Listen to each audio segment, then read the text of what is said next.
Hey, what's up, everybody? This is Gary Owen with the Get Some podcast. My guest this week, Tony Baker from Chicago. What's up, man? People probably know your voice. Yeah. Especially during COVID more than anything else with your, as your shirt says, cram. Mm-hmm. You're the guy right now that's like doing the animal videos with the voiceover. How did that all come about? Okay, let me just make sure people know. You guys have seen any of the animal videos out there on Instagram, social media, anywhere where there's a voiceover? 9% of the funny ones are Tony. Thanks, man. Now, how'd you come about with that? Were you just goofing off one day? Yeah, I did my first voiceover video in like 2000. Shoot, I want to say 2013. Really? Yeah, like I just did one. It was this goat in Brazil, just giving people the business. He was just like knocking people off motorcycles, and then he knocked this lady down. She had grocery bags. He knocked her down. Then this dude tried to save her, and he gave him the business, chasing them all around. And I just did that for fun on my YouTube page, and I only had like 200-something subscribers on my YouTube at the time. I just did it for fun. It did pretty good numbers, nothing viral, but it was just way more traffic than my normal nothing that was on the page. And I did another one of this raccoon eating out of the cat food dish. And the cats were surrounding him. Like, who's this guy? And he was just all in there. And he would take the cat food and dip it in the water. Yeah. And he was just looking at the cats the whole time, like, y'all don't be doing this. And like, I could just see it in his eyes, like, y'all need to get in on this. He was looking around, and the cats were like, who the hell is this guy? And then he runs off, and then he comes back to get one last scoop, and then he runs away. So I did those two, and I pitched those to Marlon Wayans. Remember he had What the Funny going? Yeah. I pitched that to him, and I was like, I can do these kind of videos for the channel. And they were like, yeah, they loved it. I pulled them off my YouTube, and so we were going to get that going. And then, What the Funny fell through for whatever reason, so I was just sitting there with those two videos. Probably because he's an asshole. I'm just kidding. Hold on. You come on a podcast, you don't know what you're getting into? Right. Probably because Marlon's an asshole, Tony. Oh, I never knew. The whole family. I never knew. Bunch of assholes. I'm just kidding. I got to shrink down. Like, those are my friends. Now the pressure's on. Yeah. Like, do I agree or do I really go like Gary? Gary. Those are my friends. All the Wayans are so selfish, not trying to help other people. I like them as a family. No, they're great. Yeah. So I just reposted the raccoon, and then it went viral. And then I was like, let me just keep doing these just on my page. And so from then on, it's just been that. So that's how I got started. But it really has taken off. When you say like in the last, year? I would say the last 3 years probably. The numbers have just been steadily growing because I've been more consistent with them. Yeah. And so, so probably how many are you doing a day now? I do, on a good week where I'm like productive and feeling funny and like, I would do probably like 3 or 4 a day. How you be finding these videos? Oh, people send them to me 24/7. Oh, now they're sending them. Oh, 24/7. Oh, so you're like when Michael Blackson does the whole "Who did this shit to me?" Yeah, and it's got a picture of him next to something else. Right. So they're sending them to you. Yep. And you're just putting the voiceover on it. Yeah, I never have to look. They're just sitting there. Oh, they waiting on it. Yeah, and if they really like, if it's a video that's already viral, I'll get the same video hundreds of times. Yeah. Like, you gotta do this one. Yeah. Or if they really want to get to me, they'll send it to my girl, then she'll show me, and they'll be like, yeah, so I never had to search. So how do you, I might be naive, but so you see the video, and then was there an app on your phone? You just on your phone or computer? I use iMovie. You do? Oh, iMovie. Yeah. Got it. So I see it. I either screen record the video or I just use one of those repost app joints. Record it via either iMovie or this other app I use called InShot because they have the audio capacity. And I just do it that way. Now, if I'm doing multiple voices within that video, I try to use my headphones, hook it to the phone. That way I can hear what I just said and I can respond to it. Right. And then that's it. Okay. Yeah, it's real simple. Now I know what to do, so I can start doing it. Yeah, I'm just kidding. Man, I'm fucking with you. Because a lot of people do them, So it's like. I noticed that too. Like I mean, everybody's done like versions of it, but your level of commitment to the voiceover animal videos, it's on another level. I was like, because it's in stand up. it's like we all get in just telling jokes on stage. Right. But you never know how people are going to get to know you or what's going to go viral. Right. Or how you find your little niche. And I say for this period of time for you've cornered the market on these videos with these animals and your voiceover on it. Are you winging it?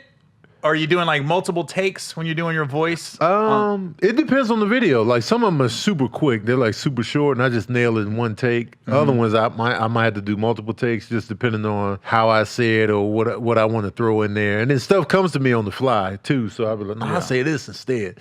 So it just really depends on the video. Sometimes one take. It takes me literally less than a minute. Other times. And now you're selling shirts off of it? You got the shit on? Yeah, cram. Yeah, pump your shit. Yeah, man. This is the cram shirt. Because, you know, the Rams are always like, they come in head first. Yeah. And people love those. Like, you know, when people send me videos of their kids saying it, like playing with toys, I'm like, oh, the kids. Have you, now, do you cuss in any of them? Yeah, sometimes. Okay. Yeah. I try to keep it primarily PG-13, but every now and then, not the hard cusses. But just like, you know, can we cuss? Yeah, whatever you want. Oh, yeah, like ass and damn. I say goddamn a lot. Yeah. So it's usually that or like, you know, or I'll put in the purposely done beep. Like if a cat is about to fall, then I'll throw in the boop, like if they cuss and that's get funny. That's smart. So I like doing it that way too, because it's just funny when you hear the beat. Yeah. Because you know, they're like, oh, he was really about to fall. So now, let me ask you this. Since you've cornered the market on the animals and the voiceovers, I would say at this stage, when you just post a picture of yourself, or people are like, what the fuck? Oh man, they don't want to see me. Like, oh god. Or even like when I'm saying stuff, like when I'm talking to the people, Hey, man, give us the voiceovers. Yeah, we don't want to hear how you feel about Trump. Oh get the sheep talking about Get Trump. out of here. You know, so anytime, like, you know, if I post a picture of like, let's say it's me and my sons, great numbers, you know, or a picture of my girl, this is my girl, great numbers. When it's me, it's negative likes. Negative comments. Now, you grew up in Chicago, right? I grew up in Chicago. And then when did you move to L.A.? I moved to L.A. in 2006. But before that, I moved from Chicago to New Mexico. Oh, the huge stand-up scene out there. Oh, man, it's popping. It's cracking. As soon as I got off the bus, they were like, hey, man, so this guy's getting off the bus. Yeah. I knew then. Now, my brother got stationed there in the Air Force, and he invited us out. And we were like, oh, why you didn't invite us to Hawaii when you was out there for the first 4 years? And there was no invites on Hawaii, but New Mexico, you need a team, huh? So we moved out there, and then I went to New Mexico State. And then from there, came You graduated from New Mexico State? Nah. You just went there a couple years? Yeah, I went there a long time. Like, I changed my major like twice. It was like, you know, I always wanted to act, man. I always wanted to act, and I didn't think I would like theater. And I was just like, man, I want to be a movie. But in New Mexico, I wasn't thinking like, there's no industry here. Breaking Bad. But this is before. I know. I'm like this. Breaking Bad brought that industry there. Now New Mexico is popping, but this was before they built the studio out there, because they shot Terminator Salvation out there. And like, but at the time, I was like, I don't know, this is the industry. So I went in the degree, like psychology initially. And then the classes were boring, so I switched to secondary education, science. Classes kicked my ass. Like chemistry kicked my ass twice. And then ecology and genetics, I was like, I'm not built for this. And then changed it to social studies. So now I'm like, yeah, I can teach history. You know what I'm saying? So changed it to that. And, you know, taking a semester off here and there. I was in college for like 10 years. No degree. No degree, just out there. And then I did theater. In 2003, I did A Mice and Men. I was like, man, I knew I should have went for this to begin with. Did another play where I was the lead. I was like, I'm going for it. I'm going to LA. And so I dropped out about 2 full semesters shy of my degree, dropped out. And my ex-wife at the time, you know, she's a nurse, so she can get a job anywhere. Yeah. You know, they're the all-stars of the game. So she's like, yeah, we can move out there. So I was like, boom. Then 2006, moved out here to pursue acting. With the ex-wife. With the ex-wife, yep, and to pursue acting. So, and I'm gonna let everybody know right out the gate, like, you know, my achievements in stand-up, and I was able to, you know, grow pretty frequently, is because, you know, my ex-wife, she was able to, you know, hold us down financially. So, you know, I always give credit on that tip. Yeah. Because without that, you know, I would have been hitting stages less. Yeah. Without that solid, You're able to have a place to sleep. Yeah, place to sleep. Because, male comedians, we can just couch surf. Yeah. I was homeless, still hitting the open Right. mics. I was living in an empty bus. Yeah. But, for women, it's different. They always need that stability. Yeah, neither space. Yeah, they need the space. They can't just be couch surfing Nah. as women. That's dangerous. Nah. So with us, we'll be, I just showed up to LA, nothing. I just had, a bicycle. Right? And then Sleeping on it. Yeah. It was a banana seat, though. Yeah, the banana seat's more comfortable. I got him back of that. Yeah, you know how it is. But yeah, so I credit her for allowing me to progress that fast because I was hitting stages. Well, you were how I got wind of you was, I lived in LA for a while, then I moved in 2003, around there, 2004. And then I come back, but I wasn't doing a lot of stand-up. And then when something in my mouth? Shit. I felt like something in my mouth. I was like, fuck. I felt like something in my mouth. And then I came back. It's that post-lunch podcast. Get back in. So when I came back, though, when I started, hitting stages again in LA every now and then, they'd be like, well, Tony Baker has a room, or Tony Baker hosts this night. Oh, and that's okay. why I was like this, okay, who's Tony Baker? And then I think somebody just gave me your number. I texted it one time, like, yo, I'm Gary Owen, and I'm assuming you knew who I was. It wasn't being cocky, but I think comics know other comics. Right. So I remember you was telling me, I don't even remember this, we had just had some text message exchange where you was telling me, yeah, you can come here on Thursday, here on Wednesday. Da-da-da. I think that's how I got to know you. Okay. And then where you really hooked me up was when I was doing my special in 2013, and I was doing the sketches. Yeah. And I said, okay, Tony knows all the, I don't want to say struggling comics, Yeah. but comics that'll work for free. Yeah, that was us. So I said, if you know anybody who wants to be in this barbershop sketch I'm doing, I was like, and so you made the phone calls, and all I could offer was lunch to everybody. I was like, I can take care of lunch, and I promise it'll be funny, and you guys will be able to get your shit off. Right. And that's when you got in the sketch to me with the barbershop, where we just kind of winged it, because somebody was funny, man. I had a special, and I did 3 sketches. I turned my black church joke into a sketch. Yeah. I did the barbershop sketch, and then I did one where I was at a coffee shop with Romney Malco. Okay, yeah. Everybody just did solids for me. Everybody I asked just came on and did it. Yeah. They knew I was out of pocket. We didn't write, none of my sketches, we wrote anything down. Yeah. Me and Romney winged it. Me and you winged it. Yeah. All the other, Those scripts. DC Irvin was the barber. Yeah, He winged it. Ryan Reeves was there. Ryan Reeves. I just told everybody, this is what I want to happen. Yeah. And whatever you want to go with it, we'll just go with it. Yeah, man. And my buddy Say who's opening for me a lot, he was like, yo, he goes, dude, I do these sketches all the time. We'll do table reads. We'll do structures. We'll have a script. They go, your ass, we just wing it and it comes out better. I go, if you hire comics, trust the comics. Exactly. You know what I mean? Yep. So when I called you, I was just like, yo, just bring some funny people. And we'll do Subway. Yeah. And the Subway was cracking, by the way. We was all in. Yeah, that's me right there. Yeah, that was your solid. Like everybody's like, call Tony. He knows everybody in LA. Yeah, Because you man. were like, I always say like comics come in fraternities. Like my frat was like 98 to about 2003. Wow. Those were when Kevin Hart, D. Ray Davis, Yeah. Cat Williams.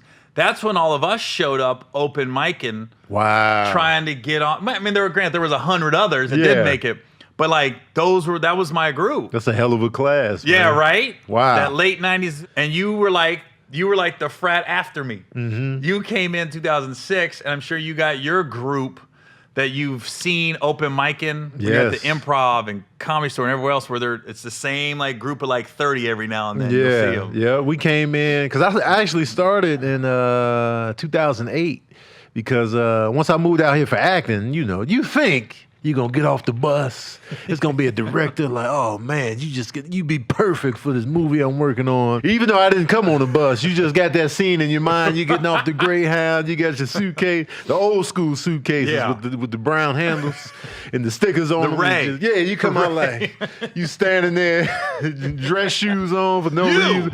Where you been? Oh, man, you know. Black guy, 2 eyes. Come We've been on, looking man. for that. Because you hear the Derek Luke story about how he got an Antoine Fisher. I was Which is a working at great a story. candy shop and, Denzel. And I'm just like, yes, that's going to happen normal. to me. Yeah, man. And So, I was doing extra work, just trying to act, trying to audition, trying to get an agent. I was like, man, maybe I should try stand-up as a way of exposure. I did it one time. I was like, this! I fell in love with it immediately. And so ever since 2008, steadily, never stopped. This is the only break I had was the pandemic. Yeah. Before the pandemic hit, I had never gone more than 10 days without hitting the stage. Yeah. And I was just like... Have you been on stage since the pandemic hit? I've done, Kev on Stage. He's doing the socially distanced comedy show where we tape it live and people can buy virtual tickets to watch it as we do it live. And it's only up for like 24 hours. So if you buy your ticket, you can rewatch it for a day. Yeah. And so that was my first time getting back. And then in the actual space, it's like 20 people in the audience spaced out. So that's it. So that was my first time getting back on stage was last month doing his show. Wow. Yeah. I've been back up there a few times. I've probably been on the road five different weeks. I don't know. It's Have you different. caught COVID since you've been going out there? Yeah. You did catch COVID. No, I didn't. Okay, I haven't. yeah. No, and I just finished the movie. I got tested on set, so I'm fine. Yeah. I mean, I'm being careful. Right. Obviously, doing the podcast, we're probably 4 feet apart. Right. But I'm being careful, but I've really taken better care of myself during COVID, like taking the right vitamins and things that boost my immune system up. Yeah. I called everybody that was smarter than me.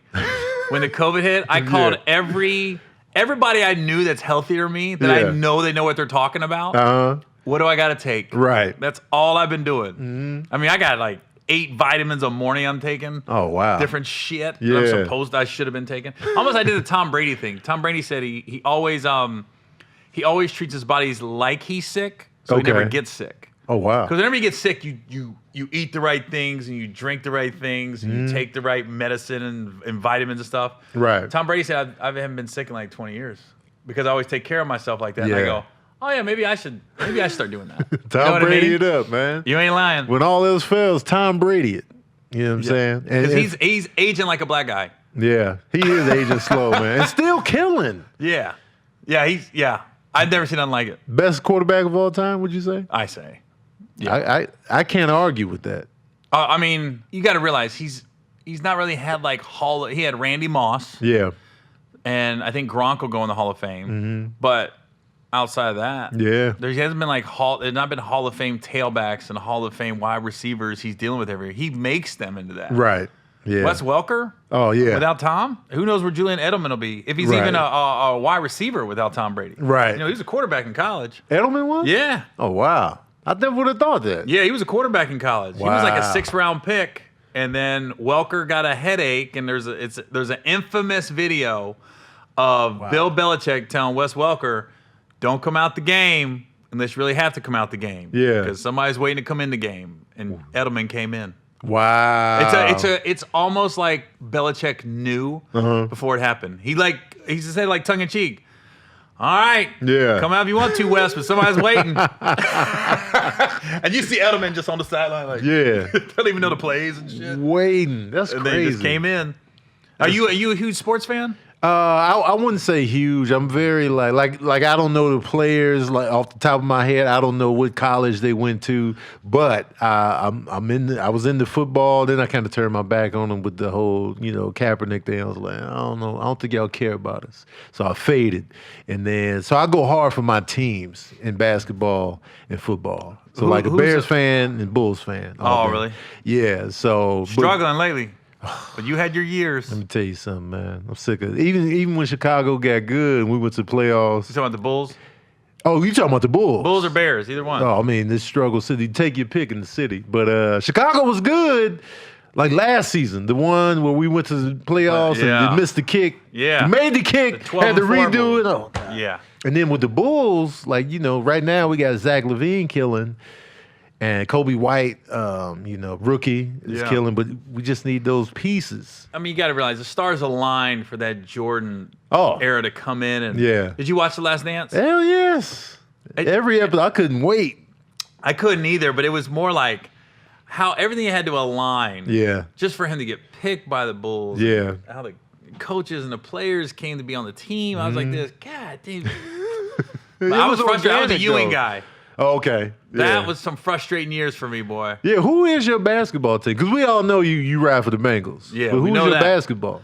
It depends. Like it's our business. Like we get to know athletes. Uh-huh. I kind of go where my friends are. Okay. You know what I mean? So like I'm always a LeBron guy just because I'm from Ohio. Yeah. And he's an Ohio guy. Right. And he reps Ohio. He does. So I'm like this. Yeah. You're good in my book. Plus it was so great because when he was a senior in high school and there was all that hype around LeBron. Uh-huh. And when I said, oh, this fucker's in Ohio? Yeah. I go, okay. I got so frustrated with Jordan and the Bulls. Uh-huh. I go, I'm going to ride with this dude. I just Okay. made a decision like a little kid who Yeah. sees his favorite team and the little guy's like, I'm riding with this dude. Yeah. I hope when I meet him, he's cool. And then he was cool when I met him. I was like, Yeah. okay, he's cool as shit. But I was like, okay, so I'm probably a LeBron guy. So obviously Lakers. Right. And it's weird now I'm getting old. My kids, some of the kids they grew up with are now in the league. Oh, like wow. The Jackson Hayes, he's a center for the Pelicans. Uh-huh. He was like the number 8 or 9 pick last year in the draft. Yeah. Tall, mixed kid, highlight dunks all day.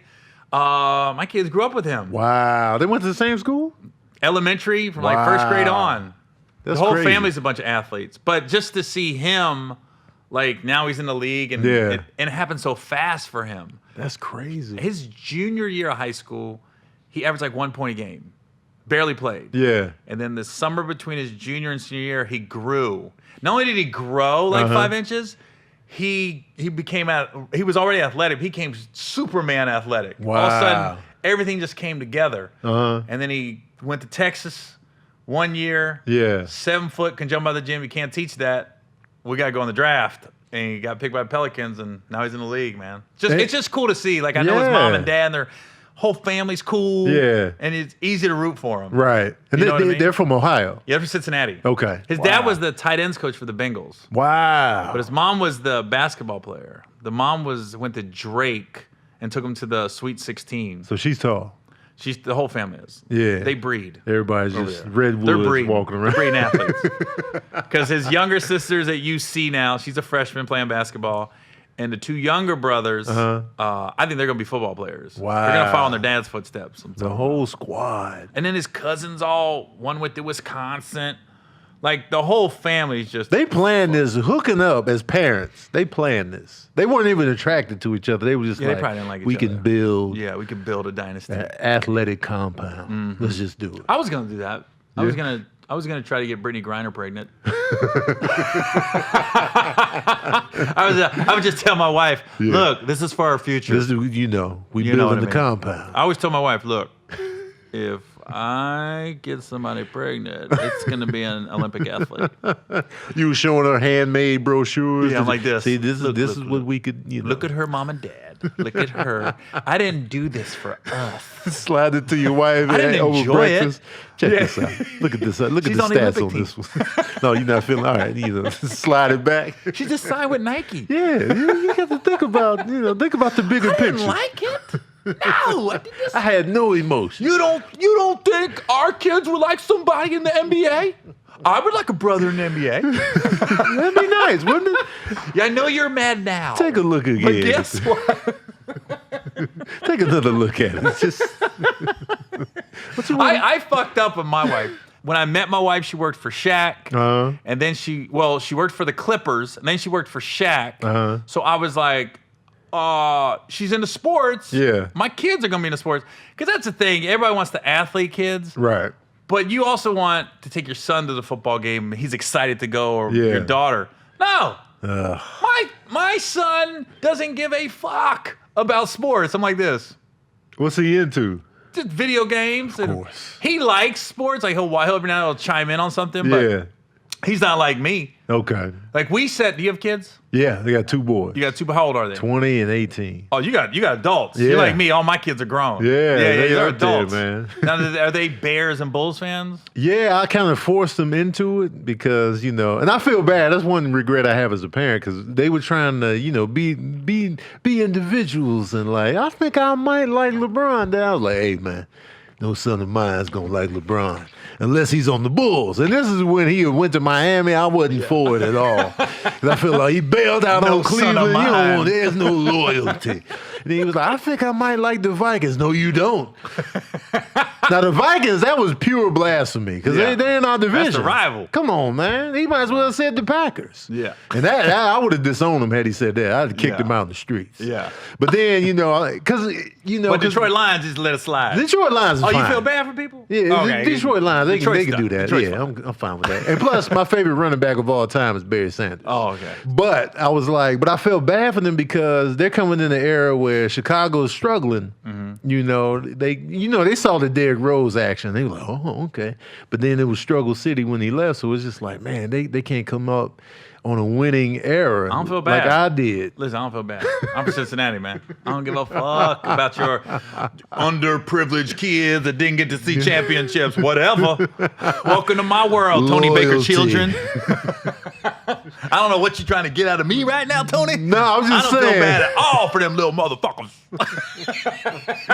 Loyalty. Hey, man, don't be calling my kids motherfuckers. I respect it. I respect it. Because the Bengals, they did win a Super Bowl, right? No. They've never We lost won. twice to the 49ers. Joe Montana beat us both times. I don't know why I thought y'all won an early one back in the 60s. We went to Super Bowl 16 and Super Bowl 23. Montana beat us both times. And here's what's crazy. I hated Montana. I hated him. Because I was like, he beat the Bengals twice. Right. Why am I in Syracuse, New York? It was like 5 years ago. And Montana's in the hotel lobby. I see him and his wife, and his son was playing for Tulane. He was a quarterback. Tulane was playing Syracuse football. Yeah. I see him in the lobby. I was like, that looks like Joe Montana. And I went, oh, shit, that is Joe Montana. Yeah. Right? So me and my opener, we go over to him because nobody's around him. Right. We made sure we said hello to the son and wife first. Yeah. We didn't exclude them. So I was like, hey, how you doing, man? You in town? You got a game tomorrow? Yeah. Yeah. All right. Hi, how you doing today? I go, hey, we obviously know who you are. I go, but there's not a lot to do around here. Right. As you know, I go, so we'd like to invite you to the show. I'm a comedian. Da-da-da. They, wife took the number down, called. They came the next night after the game. They came to the show. Yeah. And the way they called was so funny. They go, hey, we're going to come. Where do we get tickets? I go, no, I'm going to leave you tickets. Yeah. Right? Leave him tickets. He comes in the green room for about 15 minutes and bullshit. Him and his wife and this other guy. And then they sit down, normal seats. Yeah. I don't ever say he's in the audience, make it weird. After the show, he buys all my merch. Like he bought T-shirts, DVDs, everything I was selling. Came and got them. Then we get a picture together, right? Obviously, asked for a picture. We get a picture. His guy calls me like a week later and goes, hey, Joe wants to send you a thank you for the show. I go, what? So Joe's Montana's people blew up the picture and like it's way bigger than 8x10. It's almost like it's like that size, right? Yeah. And he's got the official Joe Montana seal at the bottom, and then says, to Gary, thanks for the laughs, Joe Montana. And they mailed it to me. He didn't have to do that. I go, it eased the Super Bowl losses a little bit. I'll put it that way. It eased them. I like this. Okay, we didn't lose to an asshole. Yeah. He was cool. I get it. Joe Montana came to your show, and since you were blown up, man, and you were hating him for years, passionately. Fucking hated him. That's how I felt about Aaron Rodgers because he was so good, just killing us. Every time the Bears and the Packers meet, here come Aaron Rodgers with his big eyes. With it, smiling. Man, and then, when everything is going down with the social injustice, Black Lives Matter, he said some great things about it. And I was like, man, here I am hating this man. And he's down for the cause. Yeah. Aaron Rodgers, even though, I don't know if you're watching this, I don't know. But I apologize. Because I was doing this show called 2-Minute Drill for All Def Digital. And it was like a sports kind of recap of what was going on. Yeah. And I would always take a shot at Aaron Rodgers, just on some sports beef, because I'm a Bears fan. And I would always take a shot at him. And I'm like, man, I want him to win now. You like me with the Steelers. Okay. Like, you grow up in Cincinnati, you hate the Steelers. Yeah. Now that I've been to the city so many times and the improv there and the club, I really like that city. Yeah. I still don't root for the Steelers, but I really like the people, and I have a good time. I go to Pittsburgh. I got good friends that live there. Yeah. I'm like this. God damn it. I really want to hate you guys, but and then when you go there and you just see the energy in that stadium, you're like, fuck. In Cincinnati, they put in the paper, if you're a season ticket holder, don't sell your tickets to the Steeler game because Steeler fans buy the tickets and they'll outnumber the Bengal fans half the time with their terrible towels. Wow. I think the Packers, Steelers, and Cowboys travel more than anybody as far as like road games. Yeah. That's crazy. I think nobody beats the Steelers though. Yeah, the Steelers it's always packed. Even when you watch the Steelers play away, you're like, man, are they in Pittsburgh? You get fooled. And they're never bad. They're 8-8's a bad season for Pittsburgh. They're always good. One of the best teams that ever exist. Packers are like that too. Packers are never bad. I'm sorry, but the Packers are the Steelers for your division. Yeah, they always deliver. They had a rough season. They still went to the playoffs. Yeah, no. Rough season. The wild card. Aaron Rodgers is a bust. He'll throw for 500 yards. They won't say nothing about the defense. They had 6 touchdowns, 500 season. yards. Aaron Rodgers lost the game, man. This guy's terrible. Really? Man, really? Come on, man. Who would you be without Aaron Rodgers? I would kill to have Aaron Rodgers on the Bears. You know I got history with the tailback for the Bears, David Montgomery. Yeah, his dad. When my grandpa was in the hospital, like 6 years ago, my grandpa was in the hospital, like cancer. So he's on the way out. Just trying to be comfortable. His dad was one of the nurses that was taking care of my grandpa. Wow. So I'm talking to his dad. Yeah. And we're talking high school football in Cincinnati. And just BSing. And he said, yeah, my son goes to Mount Healthy High School. I said, oh, man, I went to Talawanda High School, or they're in the same conference. Yeah. I said, you know what? Next year, I'll make sure I'm at the Mount Healthy Talawanda game. I'm going to go see your son play. He goes, all right. He doesn't fucking tell me his son is this guy, David Montgomery, who's now the tailback for the Bears. Yeah. But in high school, he was the quarterback. Okay. He was also the safety. He was also the punter. He was also the kicker. Fucker never came off the field. Yeah. I was like, you didn't tell me that was your goddamn son. Yeah, man. He was doing every position, like, just in case y'all looking, I can kick, throw. When I tell you, I think the final score was like 50-0. Wow. It was 42-0 at half. It was like a bear amongst puppies. Yeah. In your world. Trying to put it in Tony Baker terms. It was like a grizzly just walked into a bunch of puppies. Yeah. They couldn't tackle them. Labradors, too. They're adorable. You know, they just, the eyes. And I'm talking like Leonardo DiCaprio type grizzly attacking people. I was like, yo, I did not know that was your son, but that's crazy that I just met his dad in the hospital because he was taking care of my grandpa. Yeah. And so from afar, I root for the Bears because of David. Okay. If you ask me, like, Packers, Lions, or Vikings, I'm going to root for the Bears. Okay. David trumps them for me. Let's go. Yeah. I'm with it, man. Not with the Bengals. Yeah, Not against the Bengals. Of course. Yeah. I respect, every time you post about the Bengals, I respect the loyalty. I respect anybody that's loyal to a team that's struggled year after year. And I'm not digging at the Bengals, but I just like that. That's the reason why, it's part of what attracted me to my girl. She's from New York, and she's a Knicks fan. And you know they've been struggling. And she's loyal to the Knicks. Frustration sex. Oh, man. Man. Tony, get in here. Again? Can these motherfuckers win one night? For real. But that made me more attracted to her because she's loyal. Yeah. Loyalty. And she would have been like, yeah, I'm from New York, but I like the Warriors. I've been like, man, trash. Right. You know what I'm saying? I'm loyal to, pretty much anybody Ohio and Cincinnati.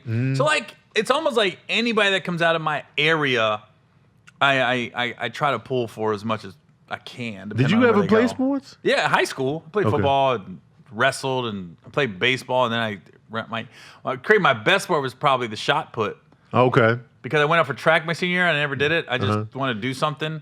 And first day of track practice, we ran like 3 miles. I go, fuck this. I said, what are they doing up there on the hill? And it literally was like, there was this like 70-year-old man who like went to the Olympic trials but didn't make the Olympics. And he was Miami of Ohio's track coach for a long time. So he was just doing it to keep busy. So I just went up there. It was almost like I don't want to say Karate Kid because I had Afi on last week talk Karate Kid, but it really wasn't much like a Daniel-san, Mr. Miyagi. It was just me and him. Yeah. And I had never done the disc before, and it was funny because he taught me like a different technique than what a lot of the other kids was doing because I was smaller back then. I wasn't as big. Yeah. But I just remember my track coach, the first meet I was in, I got second place. Yeah. And shot put and disc, them motherfuckers are big. They're bulky. Yeah. I was a little dude. But he taught me how to just wing it. Right? So I winged it, and I remember my track coach goes, so how's it go? I go, I think I did okay. Yeah. And then the announcement on the track, second place in the discus from Talawanda High School, Gary Owen. My track coach went, wow! Yo. Shocking results! Wow! Shocking. I just remember every time you do a shot put or disc meet, That was where all the like big lineman was, and I was always this little goofy looking kid walking up, just wing that shit. He had you doing like random chores around the house, like Mr. Miyagi. Yeah. I want you to just. But it's like come in and paint I guess with like the this. discus, everybody usually does a big wind up. Yeah. Wow. He didn't have me do a wind up. He said, "No, you just rest it right here." The way he said, "Turn my hips," he could just go. Yeah. So everyone else would do whoosh. Whoosh. And I'd literally stand there like with no room and go, wink! Oh, snap.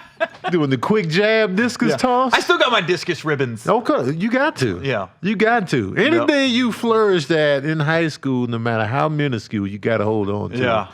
You got to keep that. And nobody saw it, Tony. I could have just said I'm state champ. Nobody would have known. Nobody, state champ. I was. I didn't want to say that. I'm state champ. Rhode Island. Who's going to find that? Because dudes hold on to that for life. Al Bundy. Oh my God. I know more guys. There's guys I follow on Facebook and girls. Yeah. Just for the drama of their lives and how they're not letting go. Yeah. There's some people they haven't really let go of their high school football days. Nah, man. Because that was the best. That was the peak of, and then the cats like me that, was under the radar in high school, barely making ends meet. Yeah. Just meaty, lukewarm on the stats on all fronts. Now I'm feeling like, I'm finally doing something with my life, Finally. Thanks to the animals. Yeah, this is my high school moment now. You know what I mean? So it's your high school moment now. Yeah. That's funny. This is senior year for me. Yeah, senior year after puberty. Oh, man. I just fingered a girl. I'm doing that. I just fingered a girl. I'm standing around, I got a leather jacket on and still got the tag on it, collar popped. I remember, I don't know why this popped in my head, but first time I kissed a girl was 7th grade. Okay. Like a real kiss. Yeah. I went to my cousin's house playing spin the bottle. So the first spin is lips, second cheek, third is tongue. Oh. So I'm in 7th grade. This girl put her tongue so far down my throat, and I was in 7th grade, and I was like, I don't have it. I was like, you I came out in the moment. Listen, I came out. I assumed I came out of the bathroom because you got to go in the bathroom with the lights off. Yeah.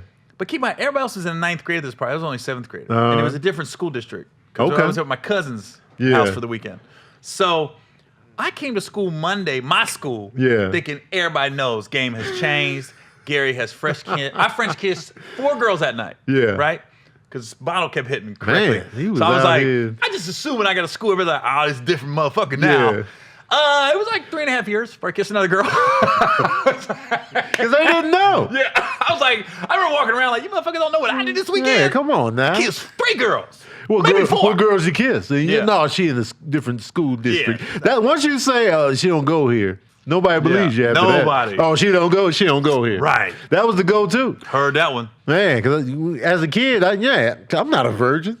I was in 3rd grade, Gary. You said I'm not a virgin in 3rd grade. Man, I'm not a virgin. Yeah, I've done all that. What girl? Oh, she go to a different school across town. There was always a different school. You don't know her. Nah. And now then, she's from Milwaukee. Yeah, Milwaukee, Wisconsin Dells. We met up over there. Yeah. You know what I'm saying? They'd be like, all right. Mm-hmm. It's so easy nowadays to think about where we was growing up. Mm-hmm. Like, there was no social media. It was hard to stay in touch with girls you meet. Oh, man. You had to get the home phone number. If you didn't have a home phone number, you were done. That was it. And then the call, stomach just in knots. You call, and then the parents answer the phone angry. Deep voice Hello? dad. Hello. Like, why are you answering the phone like this? Cheryl. Yeah. Cheryl. And then if they get the wrong name, hey, Chris is on the phone. I'm Tony. Actually, I'm Tony. I'm Tony. Steve is on the phone. Look, I ain't got all day with your little friends here. You got 10 minutes. Getting cussed out as they hand each other the phone. I didn't know. Well, you know now. 10 minutes. 7 minutes now, because I done wasted 3 minutes. And then you just sweating bullets. And now the pressure's on to have a good conversation. Right. Yes, me. Hey, remembered we how's it going? Said stuff to one another. Mom sounds pretty. Yeah, your mom's nice, huh? Not all the time. Oh, yeah, my mom, So school, huh? So school, right? That's Those crazy. are the most awkward phone conversations. I'm so glad there's text messages now. Man. Text is the best. No, back in the day, you really had to talk to people. You really had to call and take the L, Yeah. And if the conversation tanked, you had to sit in it. Or You call 2 or 3 times, she never gets on the phone. You're like, wow, your whole family's always home. Man. But you never answer. That means she's literally telling her mom, Yeah, don't answer the phone. Say I'm busy. I'm out. okay, every now and then you like outkick your coverage, I'd say. Because I just remember when I was like in 9th grade, I always hung out with guys better looking than me. I don't know why I put myself through that abuse. Like they got all the chicks everywhere we went. Mall, water park, wherever. Right. This one night, there was a place in Cincinnati called Surf Cincinnati, and they had Splash Dance on Sunday, or I think it was Friday nights in the summertime, and that's where all the teenagers went on Friday. Yeah. In the whole city, right? Always packed. I'm with the dudes that always get the girls, and one time this one girl went, "Do you want to dance?" And I'm with the good-looking dudes, and I go, "Me?" And then, so we start dancing, and when you're in high school. Kissing somebody on the dance floor is the equivalent of damn near getting laid just about. Yo. That was the goal. You wait for the slow song, and then you kind of go in, right? Right. Dude, so I kissed her on the dance floor, made out. I remember I wore those same shorts and same shirt every week because I said, it's got to be this goddamn shirt. Yeah, it's got to be the outfit. It's got to be these jean shorts, man. Man, was it the first kiss since the spin the bottle? No, it was after. It was probably my 11th grade year of high school. Okay. So I kissed somebody in 7th, and it was in 10th grade when I kissed somebody again. And the only reason I kissed somebody again, I'll never forget it. We had a teacher strike in my high school. Me and this girl went in the boys' locker room shower, and we were just sitting in the shower. So the showers weren't on because with the teacher strike, it was chaos in the school. Yeah. It literally was like out of a movie. Oh, wow. Nobody was going to class. Yeah. The only reason we were there is because if you were on the football team, you had to go to school. Most of the kids wasn't there. Yeah. So you had either only kids that was at school was either the parents get the fuck out of the house or you played some kind of sport. Right. Because you had to be at school to play that week. The only reason I was in school was playing sports, but you weren't going to classes. You just kind of wandering around the school all day. So weird. It was me, this guy, and this other girl. So it was 2 guys, 2 girls. We're all in the shower, and we're just sitting there talking. I don't know why everybody just started kissing. Like, I kissed this one girl, then the dude was making out, and then we switched girls, then we're making out. Wow, this was and the girls, this is filth. 10th grade Pornhub. Why did the girls start teaching me how to French kiss? Oh, they were like this, Gary, what are you doing? All I got is my 7th grade experience when the girl stuck her tongue down my throat. Right. So I'm thinking, that's what you do, come right? in hard, she goes, what? no And the one girl prisoners. like, what? First I was thinking, how many motherfuckers have you kissed? You're my age. Right, right. It literally was this. It was this one, then this one, then this. Do this, Gary. Do this. And then the other girl would be like, okay, do it on me. And I'd do it on her. And I remember thinking, where'd the other guy go? I feel like he set it up for you. At Like, some point, the guy like left the fucking shower. It's like this. What the fuck? Yeah. And I know the girls' names. I'm not gonna say them because they probably got families now. But I know their names. Man. To this day, I'll never forget Of those 2 course. girls' names. Man, they hold a special place in my heart. Of course, that was a of them. threesome, man. In 10th grade, that was. That was. It literally was like this. Wow. No, you're doing it wrong. Try this. No, Gary, you try it. You came out of that shower with a full porn stash and a robe. Like, you didn't even wear that going in. Where did the mustache come from? I was scared to touch anything in their body. I was like, should we put my hand on the kitty or not? Or what? You was the Ron Jeremy of your school after that. It was so awkward. My hands didn't move. Like the hands was right here the whole time. Yo, that's a wild second kiss story. Because you was the D'Angelo of kisses at that point. You was like, yo, when's the next album coming out, Gary? I didn't think about that. Yeah. My first Spin the Bottle, 7th grade, was the first French kiss. That was the debut album. 10th grade, in the shower with 2 girls in the boys' locker room. Yeah. I'm surprised because you got a pretty wholesome image. Yeah. You could have been a complete, like, Pornhub. Wild man. Yeah. Yeah, there's some videos out there, I'm sure. I'm sure the janitors was watching that. Man, on the janitor cam. was in there. He was like, what's going on with the youngsters? I like that Gary Creepy kid. as hell. He remind me of a young me. He mopping. Look at him go. How did this conversation get there? Oh, man. Hey, I really man. want to talk about animal videos and movies. Yeah, but we I don't can know. go. We can go there. We just went sideways real Yeah, quick. man.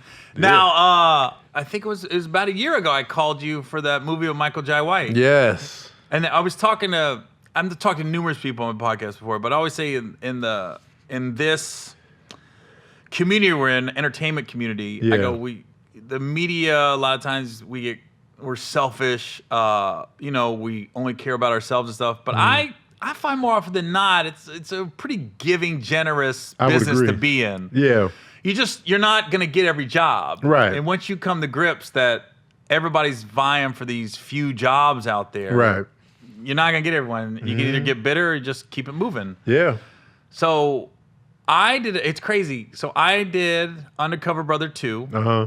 I had one scene with Michael Jai White. Yeah. But I made him laugh in that scene. Mm-hmm. He calls me a couple months later and was like, he's getting ready to do this movie in Winnipeg called Welcome to Sudden Death, which comes out September 29th and on Netflix. And he goes, they're looking for like a sidekick for me. Yeah. He goes, but they want it to be either white guy or Latino guy. Uh-huh. He goes, the names they're pitching, I don't like, so I keep pitching your name. Are you down? I was like, yeah. So anyways, I get to do the movie with Mike last year. Yeah. And then after that, then he calls me and goes, hey, you know how to reach Tony Baker? And I go, huh? He goes, that movie I was telling you about, what is it, Johnny, the Legend of Johnny Black? Outlaw Johnny Black. The Outlaw Johnny Black. He says, yo, I'm doing this movie. I want to get in touch with Tony Baker's. And then I just called you, got in touch with Mike.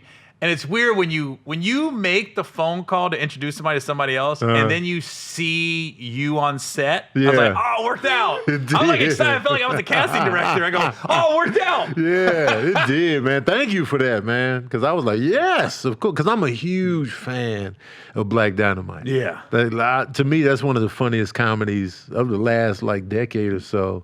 Easily in the top comedies. It just got overlooked, but it's everybody that's seen it. Not by stand-ups. Oh, no. Stand-ups, we love Everybody who's seen Black Dynamite loves it. It just didn't get in front of enough eyes. And so, I'm a fan of Michael Jai White as well, so it was just like, yo, this is dope, man. In a Western.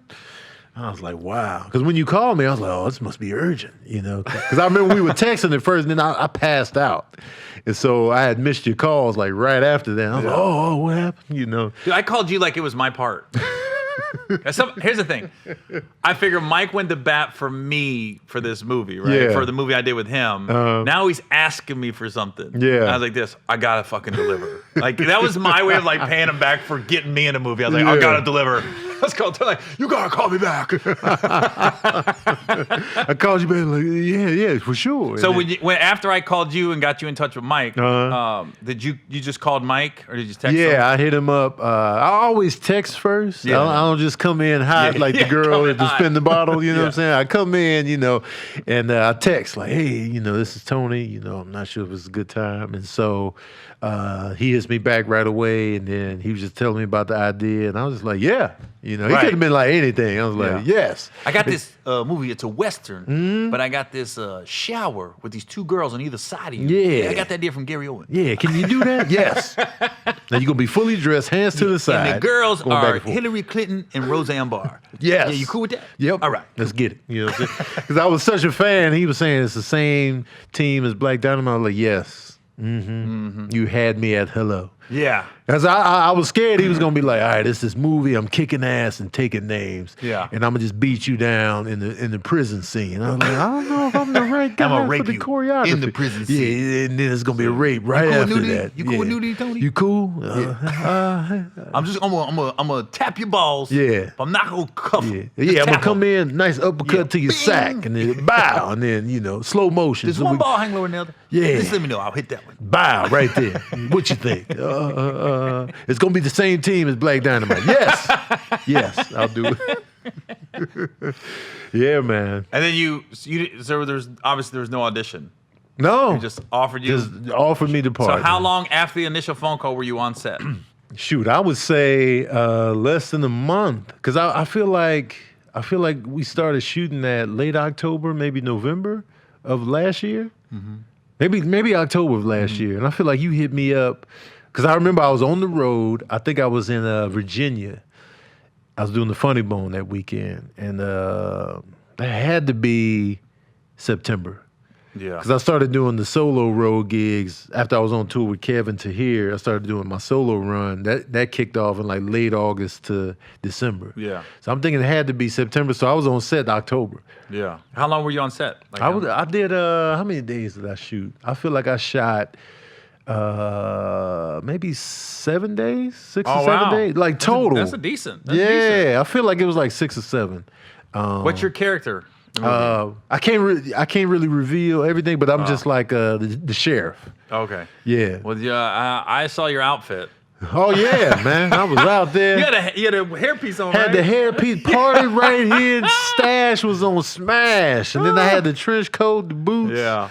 It was dope, man. I didn't realize till I shot with Michael. Well, I didn't realize he's such a huge star overseas. Yeah. Oh man. Huge. Yeah. Because it's action. Yeah. Because action translate, even if you don't get the language barrier, action is like, we're going to see you kicking ass. That's why comic book movies and action movies always do huge numbers. Because like with comedy with us, if you don't get the little nuances of the culture that we live in, they be like, I don't get it over here in Bangladesh. Right. But it's like that with football movies, like American football. Yeah. It doesn't translate overseas. They don't care. One of my favorite movies, Remember the Titans. So good. You can't get anybody in England to say that's one of their favorite movies. Man, they don't care. It's like a soccer movie. Like, Bend it like Beckham is what we all about over here. You know. Would you say that's the best football movie of all time? Remember the Titans? That's my favorite. I'd say the best. Any Given Sunday? No, definitely not. Any Given Sunday is great. Don't get Friday twisted. Night Lights? No, definitely not Friday Night Lights. Have you seen All the Right Moves with Tom Cruise? Dennis Quaid is in there too? No. Sean Penn's brother's in it. Came out in like 84, 83. Oh, Chris Penn is in that? Yeah. I don't think I've seen that. For a high school football movie, just raw. Yeah. Because Remember the Titans was my favorite, but it didn't seem real life. Okay. You know, like everybody was a little too attractive. Some people looked a little too old. But it just great movie. Don't get it twisted. I love it. All the Right Moves just was so fucking raw, and to be it was, it came out, I was little, but when I saw it, I was in high school. Okay. And I was like, that's exactly what it's like. Yeah. And it takes place in Pennsylvania. I grew up in Ohio. Okay. It's exactly how these small towns are about. Yeah. Dude, it's such a good, I'm gonna check that out. Leon's in it. Oh, The Five Leon. Heartbeats. Yeah. He's a quarterback. Wow. Sean, basically the movie is about Craig T. Nelson's in it. Okay. He's the coach. Oh, of course. Yeah. And that's what led into his series. It's not a comedy Coach. though. Okay. It's basically how these towns in like Pennsylvania, these steel mill towns, where football is all they got. High school football is all they got.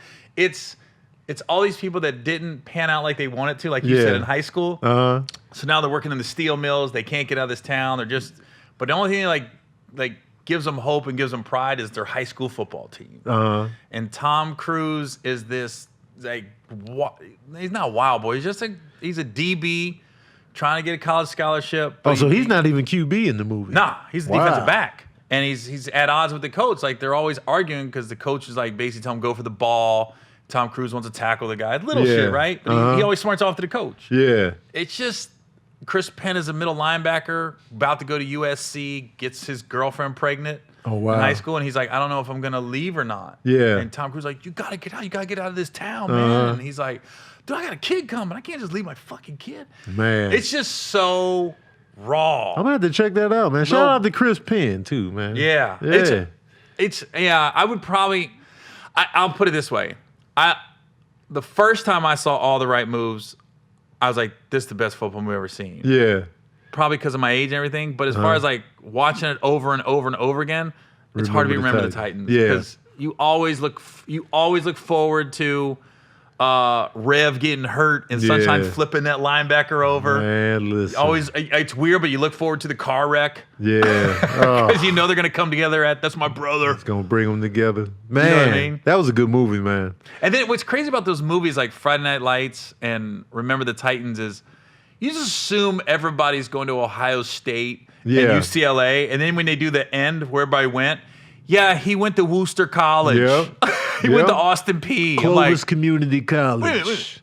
Yeah. What are you talking about? Man, no league. Everybody ain't going to the league, yo. That's what makes it so much better. It's like, yo, they didn't pan out. Yeah. After this game, he went to work at Dairy Queen. He was the district manager for 17 years. And that's real life. Movie Miles? Yeah. When he got hurt. That was so Friday Night tragic. Lights? Man, he tried to play it cool. He got in there with his uncle. Man, did you read the book? No. Did you ever read the book? See, I read the book. I read the book in high school, Friday Night Lights. Yeah. And again, that book was so raw. And especially if you played high school football, you was like, God, he just painted the perfect picture. Man.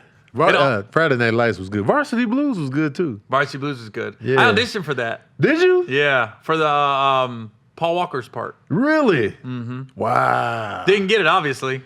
Man. But I remember at the MTV building in, I think it was Santa Monica. MTV building was where the auditions was. I remember seeing Paul auditioning for it. Because you see that everybody looked similar. Right. But I remember seeing him because I was like, oh, I remember just doing the whole, I remember seeing him like auditioning for it. He got it. He got the role. Imagine if you would have booked that role and then you would have been in the Fast and Furious.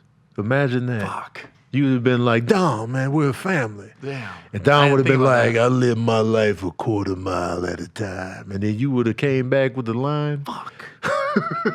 Now I got a podcast. Man, you would have been on the Skulls, Running Scared. I've been at Tyrese's house, hanging out. Into the Blue.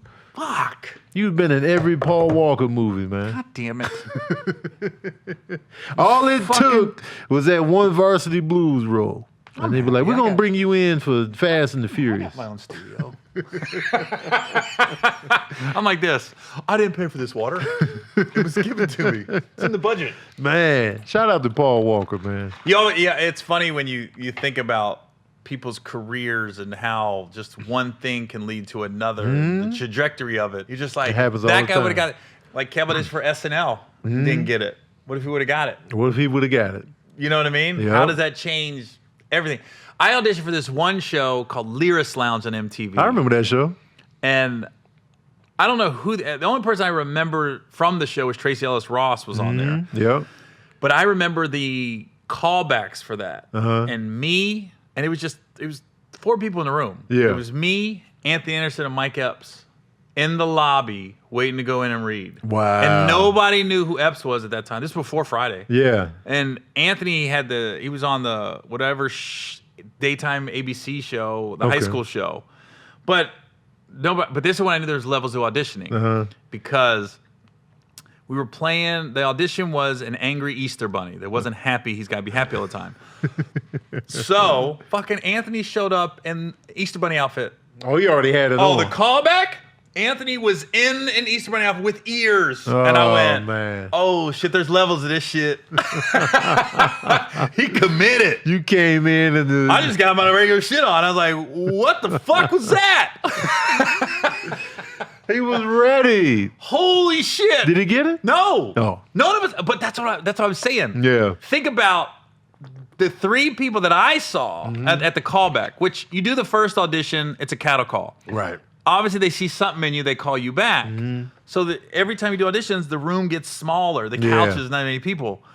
To think that the Lyricist Lounge could have had Mike Epps, Gary Owen, and Anthony Anderson and didn't get any of us, and I can't tell you who was on the show. No, Tracy Ellis Ross. You know what's funny? I'm glad you mentioned, because I remember Tracy Ellis Ross from some show, but I could never think of what it was, and it was Lyricist Lounge. And the only reason I knew, because obviously when you audition for something and just don't get on a cattle call, you don't pay no attention. When you get called back, so then you're close. Yeah, your hope is built. And you also, because you got to sign the contract before you film. They're not negotiating after. You feel like I made it. I'm filling out paperwork. I feel good about this. In. And then, so that's when you start, because you start to see people at the callbacks. You're like, oh. And then you're like, oh, he got it. I never was one like, why'd he get it and I didn't get it? Yeah. It's just the curiosity in me is like, oh, they picked him. Got it. Yeah. And it's funny because like it's certain actors that when I go in an audition and I see that they're there, I'll be like, man, I'm not getting this. And for me, that guy was Brandon T. Jackson for a while. Oh, really? Because I went in an audition for Craig Robinson. Remember that show he had on NBC? It lasted like one season. It was the Craig Robinson show. No, I'm not a fan of his. And I'm just kidding. I'm fucking around. I try to immediately keep it moving, like, and then there was a Nah, I don't really like Craig. I'm just kidding. Craig. They were casting his brother for the show, so I get the call back and so I'm like, man. And then before I go in, I see Brandon T. Jackson's headshot on the desk. And I'm just like, I'm out. I'm out. I went Did in he get there. it? Yeah, he got Brandon it. got of it? course. Oh, You know, he funny. was booking everything at that time. Oh, so I was yeah. just like, you know. And he had, because I know sometimes they go for the bigger name sometimes. Mm-hmm. And so it's out of our control. So I was just like, hey guys, yeah, lines. Mhm. Oh, I never Yeah. think of it like that. Only thing that I talk about casting is when they give you like 6 pages to go in for the audition, and then you Yeah. get there and like, hey, we're just gonna do the first scene. Yeah. I'm like, wait a minute. I like the second scene better. Yeah, the second and scene. why did you guys make me ruin my night Yeah. running all these lines? 6 and we're just, pages? That's a lot. and that means when you go in and they cut it down to 1 or 2 pages, in Yeah. my mind, they already know who's got it. Oh, yeah. They're just doing this Trying to because shorten they their day know. up. Yeah. Yeah. Or we got to see all these people. Right. The audition I thought was the most pointless in my entire career was Superior Donuts, that TV show. Yeah. So I go on audition and it literally was like 2 lines. And it was like 5 pages you had to get ready. And then when I went in, it's a bunch of people like all in flannel shirts. It was some whatever the character was. And when I heard the lady go, okay, we're just doing scene 1. Yeah. And I looked at scene 1, I go, it's like 2 fucking lines. And I'm looking around man. going, how are they gonna pick it? And I went, they already know who's getting it. Yeah. We're just here. I can go do this in 5 different languages. Yeah, they'd be like, "That's great." And Good get for you." Denzel's stamp of approval. And I'm not getting this part. That was the one audition I look back on like, dude, I just remember I studied so hard because I actually Yeah. liked the pilot. And Yeah. I was like, oh, this would be a fun show to be on. Yeah. Some you just kind of cash it in like, I Yeah, don't know you if I know. want to do this for Right. 5 years. That's a This one I long was like, time. oh, this seems cool. Yeah. And I knew they had a couple comics on the show already. I think Jermaine Fowler. Yeah, Jermaine Fowler and Real Battle was on that show too. Okay, yeah. So I yep. knew they had some comedians on there. So anytime I see comedians on the show, I'm like, okay, Yeah. they're gonna be some freedom on the Right. show. Yeah. But I was just like, we're just doing scene 1, and it was like 2 lines. I went. I remember looking around, going, I want to be everybody in the room. You know, none of us are getting this shit right. They already know. Somebody said yes. Did you phone it in when you went in there? Was your energy? No, I still committed. Yeah. But I there was nothing in the You room. was dead behind the eyes though. Yo, Tony, when I tell you there was no like good job, there was no like do it this way or bring it down. It was Yeah. just like, thank you. I was like this. I literally wanted to look back and go, just who got it? Just tell me who got it. I hate auditions, bro. Dude, you're hate the 'em. 3rd or 4th comic. Nobody likes auditions. I can't. There's no exact science to it. They're like, how do you cast something? I don't know. Even the auditions where I left, like, oh God, I get a call back, or I for real? book it. Yeah, I booked my first commercial with that energy. I was like, man, there's no way. I got in my agent like, you got it, dude. I was like, well, how? And then you had those auditions with like, I nailed that shit. I nailed it. They was laughing, dapping it up. I shook hands. Teeth was showing. You hiding confetti. You slapping You're people. welcome. Man, you cussing your landlord out, man. Y'all can kiss my ass in this apartment complex. You get nothing. I'm just like, man, you know what? I'm done. I'm done. It's hard. What's the biggest, to you, the biggest role you ever booked where you was just like, this? In an audition or just got the call? Got the call to where it was just like, what's your biggest role to date for you? I think the one that did the most for my career was Think Like a Man. Okay. But that wasn't an audition. That They already wanted you. Well, it's weird how it came about because, Will Packer went to bat for me on that. But I think I was the first guy like signed. Oh, wow. I'm in. Yeah. I knew they were going after Kevin, but they hadn't locked Kevin in yet. Okay. I don't think they had anybody casted when Will called me. But how I got it was there's a guy named Rodney Barnes, a writer. I was having breakfast with him to try to talk about this other project. Yeah. And he goes, man, it's crazy. Your name just came up. I was talking to Will Packer about these movies he's getting ready to do. And Will was cool, but Will wasn't mogul Will then, right? Right, yeah. So I said, well, I'm going to call him. So I called him with Ronnie at the table. I said, hey, Will, what's this gay movie you want to be a part of? Brokeback Mountain 2 type shit. Like kidding. He goes, what? I go, oh, I'm just making me. I go, not with Ronnie Barnes and we're at breakfast. He said you was going to call me about something. He goes, yeah. And he tells me the whole movie and everything. And I said, I'm down, dude. Whatever. I told him, I trust you. Right. Of course I was going to say yes at that point. I didn't have people call me all the time. I'm putting it in Will's head. I trust you, man. Yeah. I trust you, man. You the only one I trust. Crack. I would have been like, yeah, trust crackheads, man. I always want to work with a crackhead, Will. But he went to bat, and that was it. He kept telling me, yeah, we're going to do it. And that was the most money I ever made on a movie. Wow. Like the offer came in and my agent was like, I'm going to go back. I go, you better fucking not. Yeah. You better just say yes. And I didn't know it was going to be what it was. Right, yeah. But it was I'd say that part did more for me. I did this movie called College with Vern Troyer, Mini-Me. Okay. And nobody saw it. But that was the movie where I thought was going to put me. Was that after Think Like a Man? No, it was before. Okay. We did that we filmed that in 2006. It came out in 2008, but we came out right after Superbad, and we had the same characters. Oh, okay. So we had Superbad backlash. Yeah. They were like, it's a knockoff Superbad. It's terrible. It had nothing to do with Superbad. But when we were filming it, I was just in the pocket. I was some wild frat guy that never left the fraternity. Yeah. Didn't give a fuck. I was able to pay John Belushi, basically, right? Yep. And I was like, yo, I was in my zone. I was like, the cast and the director was like, God, you're killing. You know, how'd you come up with that type shit? Yeah. I was like, this is it. I remember calling my wife going, I think this is the one. Yeah.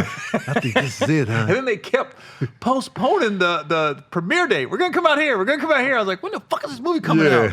And it came out to no fanfare. I think our first week we was 9. You know the breakdown. You were 9 out of 10. Yeah. The number 1 movie in America. We were the number 9 movie in America week 1. I was like, fuck, nobody saw it. So it did get a theatrical release. Oh yeah, it went to theaters. That's good. Yeah, I saw it. Yeah. I saw it in the theaters. I gave my support to it, but I was just like, God damn it. But movies are great, but it's like the relationships you get from the movies lead to other movies. Right. You know, because I did that movie College, but I became really good friends with Vern. Yeah. And God, R.I.P. That was my guy, man. I wish shout out to Vern, man. I didn't know he was going through all that stuff when he died, but I was just like we had some great nights in New Orleans. Yeah. Drunk. Oh, nights. Y'all shot in New Orleans too? That's dope. Right there on Bourbon, and then so one night Vern had the little scooter. Yeah. I thought he just did it because he was lazy, small feet, you know. No, he really needed a scooter to get around.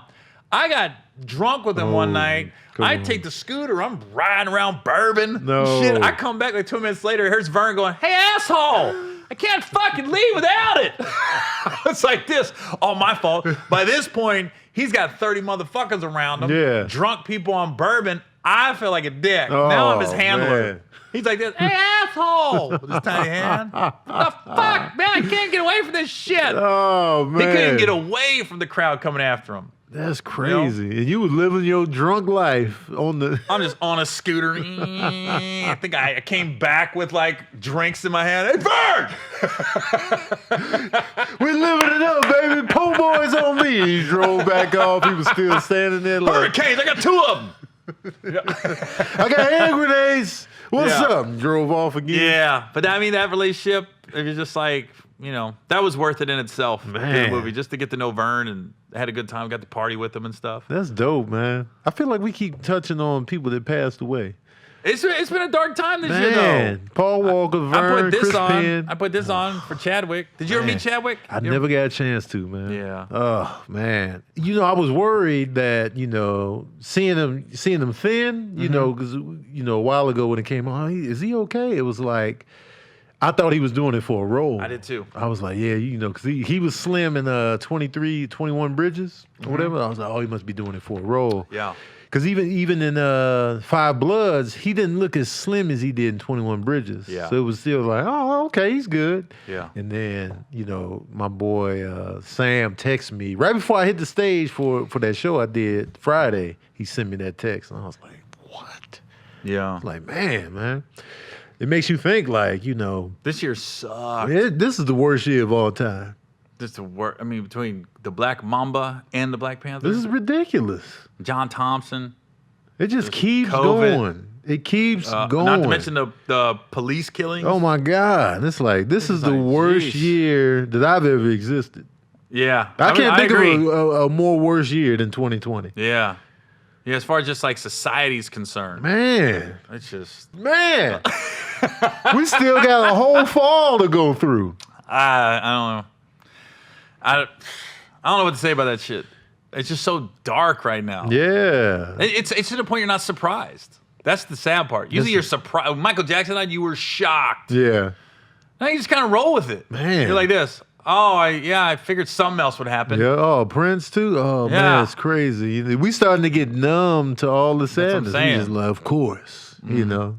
That's part of the reason, like, with stand-up coming back. Yeah. I've been back on the road a few times. Uh-huh. And I remember my agent called me and said, you get any backlash? Any comics calling you? I said, what do you mean?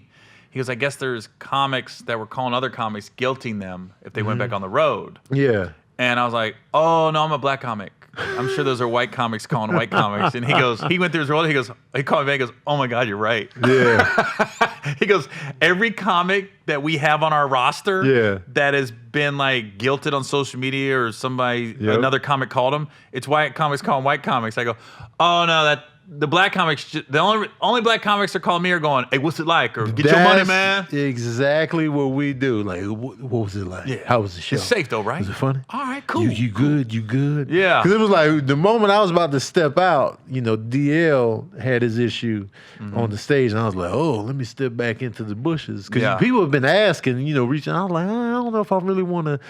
But now, when cats that I know go on the road, it's like, how was it? Yeah. Well, you think about it. If you really go on the road, you can catch it anywhere for one. Right. The main thing is keep your immune system up. Yeah. Take care of yourself on the road. And just do what they say. Wear the mask. You're hitting the stage. I switch the mic. Well, the clubs are doing a good job too. Yeah. They switch the mics every time. Uh-huh. I not only walk out with the mic, I wipe everything down, and the crowd laughs like it's a joke. But I'm really wiping the stand. I got Purell in my hands. Yeah. I'm wiping the stools down. Yep. I don't think you can get a cleaner stage after I get done wiping that. The first 2 minutes is me wiping shit down, and they're laughing with it. And then you go back to the green room. You go to the hotel and you go out to eat, but it's like I'm doing everything I would do at my house. Right.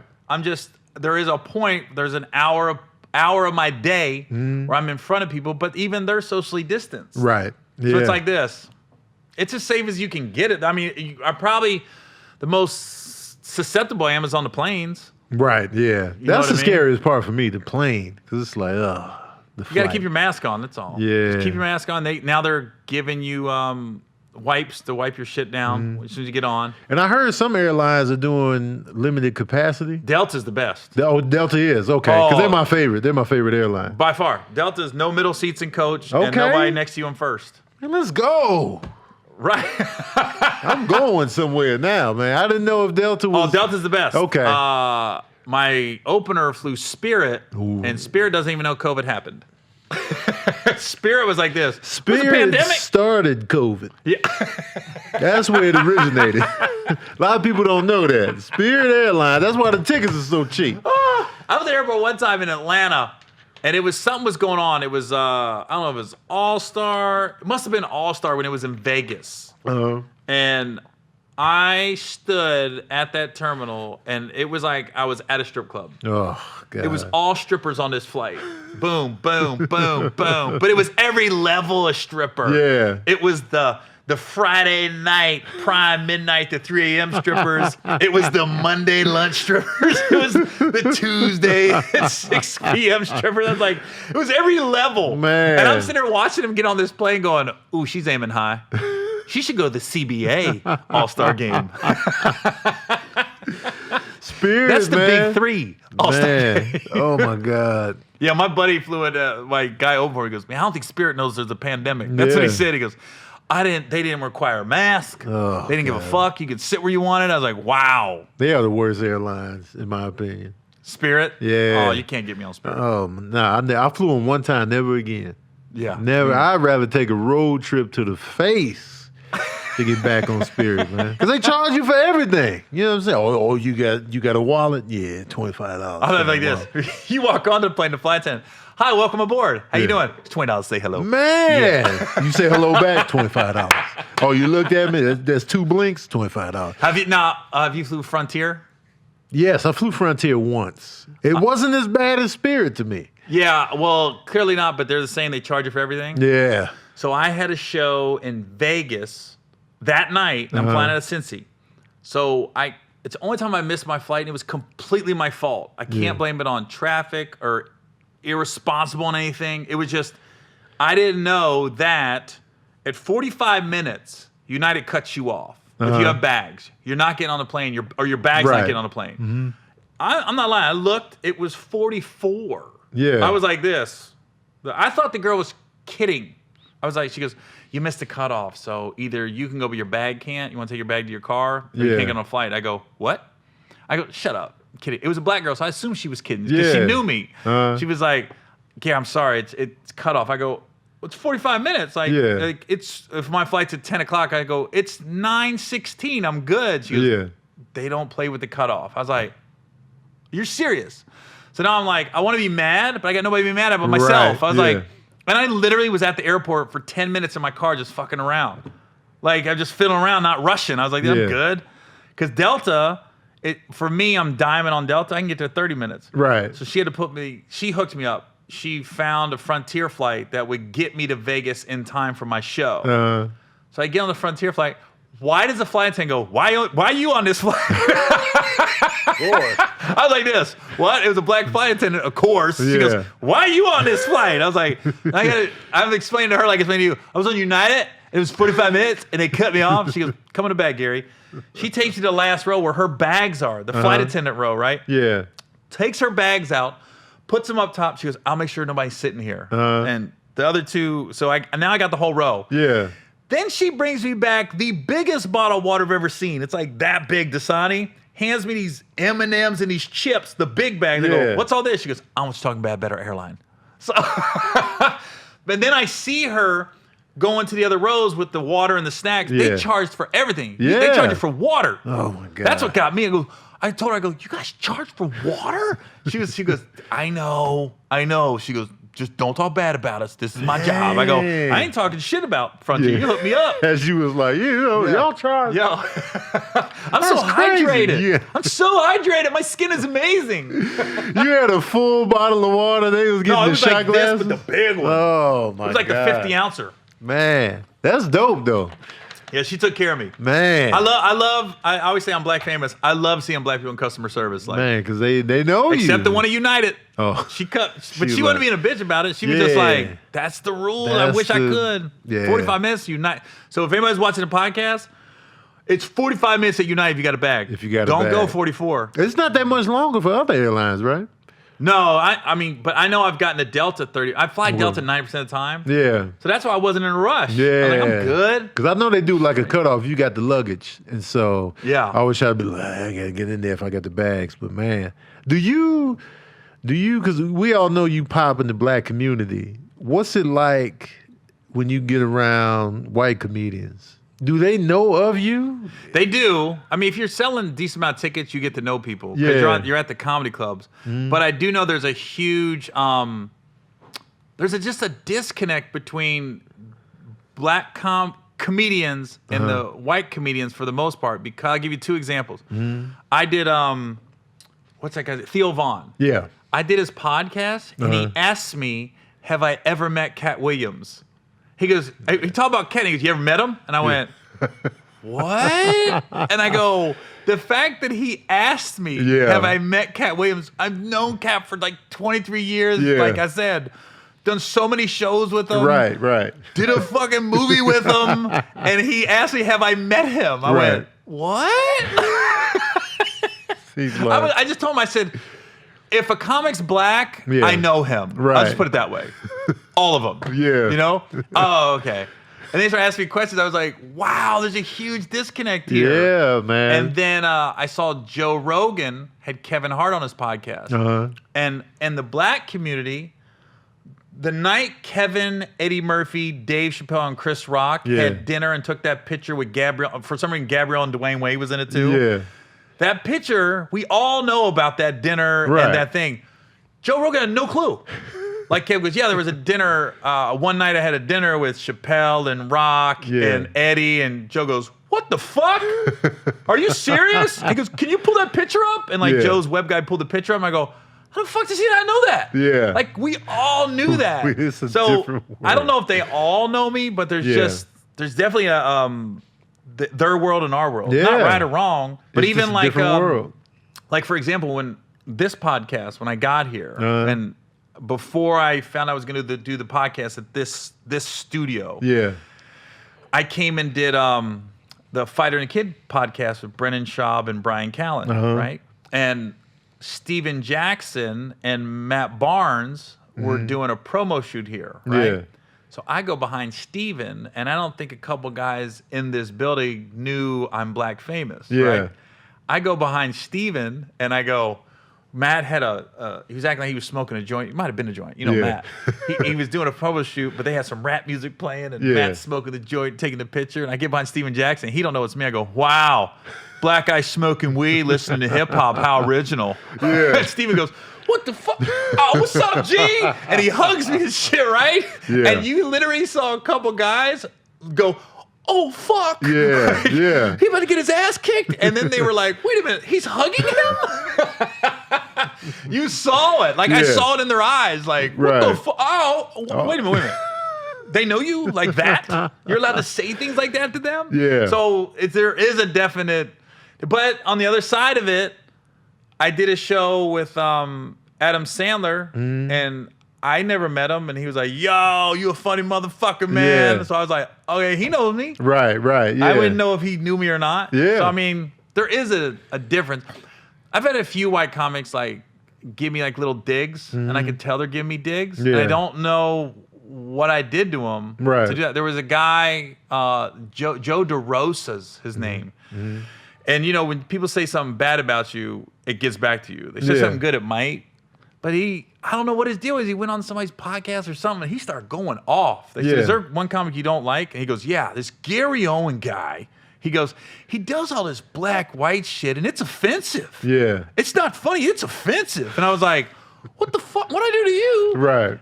I guess I really listened when somebody sent me the link. I guess what it came down to, I guess we met one time, and I don't remember. I guess I was an asshole to him, or I was cold. I don't know. Like I said, I don't know what I did. I don't remember meeting him. Right. So I don't know what interaction we had at one point, but I don't know. But he was like, yeah, he does this racial shit, and it's offensive, man. I was like this. What are you talking about? If the black people are mad, why are you mad? Right, yeah. I've never watched a set and been like, oh, this is me? Yeah, I've never seen a set of yours where I was just, this is just outrageous, you know? I try to be smart in my racial humor where I try not to do like, hey, black people can dance, white people can't. Or black people like fried chicken. Or, you know, white people were so boring. I try to be a little smarter than that. Yeah, we've been there. We've been there, done that. Yeah. Know, everybody's. But honestly, my racial jokes are stuff I've seen with my family, how people were acting. Like I did a joke about my son playing basketball. And I really did this. He was like the only black kid on his team. He's mixed, but he's the only black kid. And I went and sat with the other parents. And just for myself, amuse myself, I start hyping up my son to the parents around me. I was like, man, that black kid is good. We can't stop him. This guy's amazing. Wish we had a black guy on our team. How was they reacting? Oh, they just looking around like, what the fuck's wrong with this? I didn't say black. I just kept hyping up my son. Right. It was clear I was talking about the black kid, right? I was like, man, this guy's amazing. We can't stop him. Jeez, birth certificate. I bet you they was like, they was looking at you in the reflection of their phones, just like, God damn it, who is this guy? Nah. Do you have a release date for Michael Jai White's movie yet? No, we don't have one just yet. I'm sure, you know, COVID shut everything down in terms of like, you know, the rollout. So I don't even know. Yeah. Instagram is at Tony Baker Comedy, right? It's Tony Baker now. Just Tony It's Tony Baker. Baker. You Yeah, dropped the I dropped the comedy, man. I'm still Gary Owen Comedy. I can't get Gary Owen. Yeah, you know what? I got lucky with that because a guy, my boy Cedric from All Def, he had a good relationship with some peeps at Instagram. So I was like, yes, take it off. Give me his number. Yeah, man. Because I've been wanting to like get rid Gary of that Owen, comedy. make it easier. Yes, My man. shit's long as fuck. Because what made me mad is that the Tony Baker that had the name, he hadn't posted since 2013. Yeah, that's what pisses you I off. was like, give me that account, man. It should be like Instagram and all social media be like the most popular one gets the name. Because I'm And then active everybody else on has to your go app. around. Yeah. I'm active. I'm 17,000 posts deep. Yeah. Let me get that. That's what I said. Let me What do get you it. think of Cedric the Entertainer? Oh, man. Cedric the Entertainer is like, for me, he just never really curled over. I thought he was the worst of the Kings of Comedy. It was just. Like when I saw it, I was like this. Why is he even on it? I was just like, he got the suit on. He's- But I didn't believe him. He ain't no Shucky Ducky. Oh, I know man. that. Ain't no way that dude You Shucky want to talk Ducky. about the realest comedians in the game. Look no further than Shucky Ducky. Yeah. Quack, quack. I heard when Cedric started, he slept with like 4 execs at BET. That's how he got the job on Comedy Yeah, View. man. I heard. Guys and girls. Oh, man. And Cedric, you know how he got his name? How? He stole it from a comedian in Vegas. He was doing a whole bunch of like mob jokes. Yeah. And he was like, I like the entertainer. Let me get that. His name's not even Cedric. What is it? Steve. Steve? Yes. He's such a hack. Dude. Steve Tainer is his name. So Do he you know, added do you know the int. the show, The Neighborhood? It was The Neighbor. Oh. And then they put a black family in and they go, we're going to call it Neighborhood. Of course. Of course. Hacky shit. I'm sure Cedric was like, yo, put the hood on it. Yeah. Because I want people to think I'm from the hood. Right. He's really from Idaho. He's not even from the Midwest. I He's knew never it. had barbecue. Ever. Ever. Hacky shit, man. I never liked that. Don't dude. get me started on He just, Cedric. and Percy's an asshole. Oh, man, dog. Like, I saw him. if you, when you meet some people, they're Yeah. nicer in person. Right. He's Cedric worse in is a person. dick. Oh, my God, man. I saw him take homeless change out of somebody's cup. And then he got back in his Bentley. I was like, this is just the disrespect. He did it with a straight face, no smile, reached in the cup, scooped out the change and the loose dollars, and got back in the Bentley.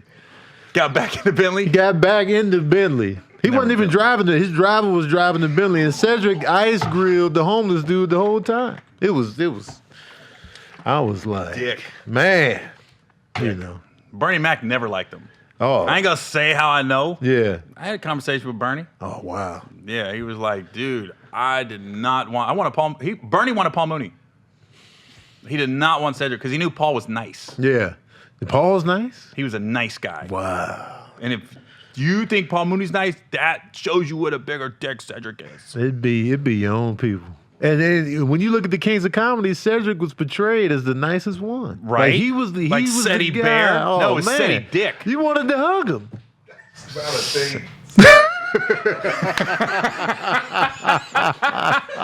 Hey, say, could you just come on camera real quick so they know I'm not an asshole?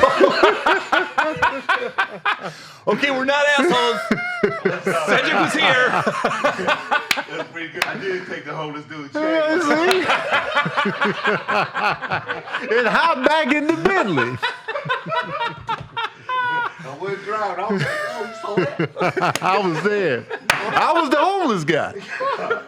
Shout out, man. Big up. Dude. I'm coming to do it, though. I'm going to come do your show All right. soon, man. Big All up. right. All right, Tony. Well, I want to say goodnight because Cedric came on, so he just Let's topped do it, you. man. Yeah, you know what it is. I like already that know. on the bang. If we go now, people are just going to tune off. Yeah, it's done now. We All can't right, go Tony. back. Appreciate you coming Thanks on, for man. having me, man. All right, Have me man. back. Yeah, for sure. And 6 months. when you start recycling, bring yeah, it back. I man. will. Yeah. All right, man. Thanks.